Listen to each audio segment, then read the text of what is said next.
A man just released from prison saves a life, but his past brings darkness with it. 14 years ago he was framed, silenced, and lost everything. Now, without even realizing it, he has become his enemy's worst nightmare. Don't miss this story. Please subscribe, like, and turn on notifications. David, just like every other morning, had woken up early and was stirring his coffee in the small, worn-out kitchen of his tiny apartment. There was an emptiness inside him, as if the life that had been unjustly taken from him for 14 years was never truly given back. He was once a respected chemist, but now he was just a delivery man. The hands that used to solve complex formulas in a laboratory were now carrying packages, rushing to meet delivery deadlines. But he had no other choice. Back when he worked for a pharmaceutical company, he had developed a treatment for a rare disease, something that had given him great hope. It was a breakthrough that could have changed people's lives forever. But back then he had made his biggest mistake, trusting the wrong people. There were those who didn't want the drug to be released. Giant pharmaceutical companies, making billions from lifelong medications, didn't want this cure to be known. And worst of all, they didn't just shut the project down.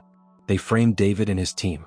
One day, completely out of nowhere, the police raided the lab. At first, David thought it was part of the legal process, maybe even a step toward justice. But soon, everything turned upside down. The police accused David and his team of manufacturing illegal and dangerous substances in the lab. All he had ever wanted was to help people. But someone had planted fake evidence in the lab, and their innocence was never proven. Now, at 45, he was trying to rebuild his life. But the obstacles in front of him were impossible to overcome. Returning to his old profession was out of the question. Every pharmaceutical company had blacklisted him. Every door was slammed in his face. The entire industry had turned against him. And in the end, the only job he could get was at a delivery company. He was working as a courier, wearing a delivery uniform instead of a white lab coat, spending his days on the streets instead of in a lab. It crushed him. But at least he had a job. He had to survive. He had bills to pay. He couldn't let himself starve. But for a man who had unjustly lost his entire life, was this really enough? David took a deep breath, sipped his coffee, and glanced at the order list on his phone. Today would be just another ordinary day. At least for now. That day, the city was completely covered in white. The snowfall made David's job harder, but the streets had a fairy tale-like beauty. As a courier, the icy roads were a major obstacle for him, yet he was determined not to delay his deliveries. One by one he continued dropping off the packages. He had deliberately saved the last one for last. It was for a lake house on the outskirts of the city. After a long drive, he finally arrived at the address. Walking up to the door, he rang the bell and waited. A few seconds later, the door opened, and he immediately noticed the uneasy expression on the woman's face. She was wearing a thin, white dress, and her bare arms were trembling slightly. Her appearance was in complete contrast with the freezing weather. David checked the name on the package and turned to her. "Lisa Matthews?" he asked. The woman hesitated for a second before answering. "That's me," she said, but her voice was shaky. Her eyes darted around nervously. David frowned slightly. "Are you okay, ma'am?" he asked, concern creeping into his voice. Lisa flinched slightly and nodded. "Why, yeah, I'm fine. Just a little cold," she replied. But her tone suggested otherwise. At that moment, David's eyes caught something inside the house. The TV was on in the living room. But what stood out wasn't the television itself, it was the shadows of two men reflecting on the screen. The men were positioned right next to the wall, clearly trying to stay hidden, listening in on their conversation. The moment he sensed danger, every muscle in his body tensed. Lisa's uneasiness, the men hiding inside, everything told him something was seriously wrong. He needed to be careful. He couldn't let them know he had noticed anything. Lisa must have realized he was looking inside because her eyes suddenly widened. As she took the package from him, she silently mouthed two words, "Call for help." No sound. But the message was clear. David locked eyes with her for a brief moment, took a deep breath, and then smiled as if nothing was wrong. "Have a good day, ma'am. Be careful with the cold, there's a nasty flu going around," he said casually, as if this was just another routine delivery. Lisa gave a small nod and closed the door. David walked back to his car at a steady pace. But as he left, someone was watching him from the window. The moment he got into his vehicle, he pretended to be leaving while discreetly pulling out his phone and dialing 911. He quietly put the call on speaker and gave the dispatcher the house's address. But waiting for the police might not be enough. If those men realized Lisa had asked for help, things could spiral out of control fast.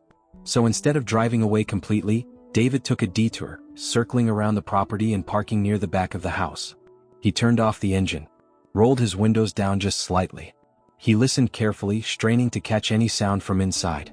But the house had fallen into complete silence. He had to wait. But his gut told him it wouldn't be long before he had to act. David gripped the steering wheel tightly, his eyes locked onto the front of the house. His heart was pounding and his instincts screamed that something was very wrong. The snowfall had slowed, but the air was still bitterly cold. He hadn't stepped out of his vehicle yet, but the tension inside him was unbearable. The fear in Lisa's eyes had been real. He had seen her silent plea for help. And now, his mind was racing with possibilities about the two figures inside the house. Were they burglars? Were they threatening her? Or was it something far worse? He didn't know, but one thing was certain: he had to act. David crouched in the shadows behind the house, waiting. Time was dragging painfully slow, and every passing second made it harder to stay put. Lisa had clearly told him to call for help, but there were still no police in sight. His jaw clenched with frustration as he grabbed his phone and dialed 911 again. "The officers are on their way. Please stay safe," the dispatcher reassured him. David ended the call and glanced toward the front of the house. That's when he saw them. Two men stood on the old wooden dock that stretched out toward the frozen lake. Lisa was there too. And one of them was gripping her arm tightly. His heartbeat thundered in his ears. The wind carried their voices. "Tell us the truth and we'll let you go." Lisa struggled desperately. Tears streamed down her face and her voice trembled with panic. "I don't know. I swear I don't know anything." A cold wave of fear washed over David. They were armed. He had to think fast. Quietly, he slipped out of his car, holding his breath for a moment. What he was about to do was reckless, but he had no choice. Then, as soon as one of the men grabbed Lisa by the throat and forced her toward the icy water, David acted on instinct. "Hey!" The two men flinched and snapped their heads toward him. David had their attention. Without hesitation, he darted back behind the house, his pulse hammering. A moment of silence. Then a gunshot shattered the air. One of the men had fired a warning shot. David flinched but forced himself to stay calm. He yelled out, "Let her go." Lisa didn't waste her chance. With all her strength, she shoved one of the men off balance. He stumbled backward, arms flailing, and plunged into the freezing water with a scream. The dock shuddered under the impact. Lisa tried to pull away from the second man, but he wasn't letting go. David bolted forward and rushed onto the dock. Within seconds, he was locked in a brutal struggle with the remaining man. Fists flew. Grunts and curses filled the freezing night air. Then, suddenly, the man in the water resurfaced, furious. Soaked and freezing, he lunged at Lisa, grabbing her ankle with an iron grip. She screamed, lost her balance, and slammed against the wooden railing. The sickening crack of her head hitting the wood made David's blood run cold. For a horrifying second, she was motionless. Then she slipped into the water, her body going limp. David tried to lunge after her, but then came another gunshot. Pain exploded in his shoulder. His world tilted. Time seemed to slow. The searing heat of the bullet spread through him as he staggered and collapsed onto the dock. Blood trickled down his arm. His vision blurred. Then, in the distance, the wailing of sirens. The police were finally here. The men cursed and turned to flee. David knew he had only seconds. He gritted his teeth and, using every ounce of his strength, threw himself into the lake. The freezing water was like 1,000 knives stabbing into his skin. His injured shoulder burned, but he forced himself to keep going. His eyes scanned the dark water desperately, and then he saw it. Lisa's dress was floating beneath the surface. Kicking hard, he reached for her and grabbed her around the waist. With sheer determination, he pulled her up and dragged her back to the dock. Soaking wet and shaking, he lifted her onto the wooden planks. His head spun from blood loss, but he refused to stop. He checked her pulse. It was weak. "Come on, Lisa. Stay with me," he whispered. Laying her flat on the dock, he started CPR. His hands trembled, but he didn't stop. Water spilled from her mouth. He leaned in, pressing against her chest, willing her to breathe. Then finally, Lisa gasped and coughed. Relief flooded through him, but his own pain was becoming unbearable. Summoning every last bit of strength, he lifted her into his arms and stumbled toward the edge of the dock. "We're here. We need help," he shouted. Flashlights cut through the darkness as officers sprinted toward them. David's knees buckled. The freezing air mixed with the warmth of his blood soaking through his clothes. As the police cars sped onto the scene, their sirens echoed around the frozen lake. Voices crackled over the radios, emphasizing the urgency of the situation. "Request an ambulance immediately. We have 2 injured, one with severe blood loss." A police officer rushed forward and gently took Lisa from David's arms. "All right, we've got her. Hang in there, buddy." Lisa was ice cold, her body trembling. The officer quickly moved to take her inside the house for warmth. Meanwhile, another officer approached David, slipping an arm around him for support. "Hey man, stay with me. Help is on the way. Let's get you inside." David struggled to walk. Every step sent his head spinning, his vision blurred. The cold had seeped deep into his bones, but the pain in his shoulder was sharper than anything else. The moment they stepped inside, the officers lowered him onto a couch. Someone quickly grabbed a towel and draped it over his shoulders. Lisa slowly opened her eyes. The voices in the room reached her like distant echoes. She was disoriented, barely conscious. What's happening?" she whispered, her voice fragile and weak. David exhaled, relieved just to see her awake. At least she was alive. But his own body felt like it was about to give out. His breathing was uneven, each inhale sending another stab of pain through his shoulder. "Help is on the way. Stay with us," an officer reassured him. Another officer knelt beside David, locking eyes with him. "Did you get a good look at the men?" David took a deep breath, but every inhale felt like a blow to his ribs. He gave a faint nod. "Good. Don't forget their faces. But for now, try to rest. You need to conserve your energy." One of the female officers noticed that Lisa was still shivering uncontrollably. Gently she helped her up. "Let's get you into dry clothes. Come on." Lisa struggled to stand, leaning on the officer for support as they guided her to her room. Minutes later, sirens blared again. The ambulance had finally arrived. Paramedics stormed into the house. David's consciousness was slipping. His mind was foggy, the pain mixing with exhaustion. "Get him on the stretcher now. He's losing too much blood," one of the medics shouted. David felt hands gripping him, lifting him onto a stretcher. He wanted to fight to stay awake, but his eyelids were too heavy. The pain in his shoulder, the buzzing in his head, it was all too much. The world around him blurred, the voices faded. As he was loaded into the ambulance, darkness pulled him under. The sirens wailed once more, cutting through the night as they sped toward the hospital. When David opened his eyes, a dull pain throbbed in his head, and a sharp sting radiated from his shoulder. His eyelids felt heavy as he slowly blinked, greeted by the dim glow of overhead lights against the white ceiling. He was in a hospital. For a moment he struggled to recall where he was, but the pain coursing through his body quickly pulled him back to reality. A burning sensation beneath the bandages on his shoulder made him wince. He reached up slowly, fingertips brushing against the wound, but the moment he touched it, a sharp jolt of pain made him suck in a breath. Just then the door creaked open and a man in a white coat stepped inside. "You're awake," the doctor said with a small smile, studying David's face as he assessed his condition. "The bullet passed dangerously close to a major artery, but you're lucky. We managed to treat it and you're stable now." David blinked, still trying to shake off the haze in his mind. He gave a slight nod and forced out a question. "How long have I been here?" "You were unconscious for a while after the surgery, but your condition is stable now," the doctor explained, flipping through the chart in his hands. "If you're feeling up to it, you can try drinking some water." David took a deep breath, only now realizing how dry his throat felt. He gave a slow nod. "I think I'm okay," he muttered, his voice hoarse but steady. Seeing that David was regaining his awareness, the doctor nodded approvingly. "All right. Your recovery has started, but you need to take it easy for a few days. No sudden movements." He paused before adding, "The police are outside. Are you ready to speak with them?" David furrowed his brows but eventually nodded. "Yeah, I'm ready." He gritted his teeth, pushing past the pain. The doctor opened the door, motioning for the 2 officers to step inside. Their blue uniforms stood out against the sterile hospital room. They looked serious, but there was also an air of concern in their expressions. One of them, flipping through a notepad, spoke first. "Mr. David, first of all, we're glad you're okay," he said with a firm but understanding tone. "We need to go over what happened that night. Can you walk us through the details?" David gave a small nod and took a deep breath, piecing the events together in his mind. "I was there as a courier," he began. "I had a package for Lisa. When she opened the door, she silently mouthed, 'Help me.' I called 911 right away. But I had a bad feeling. I didn't want to leave.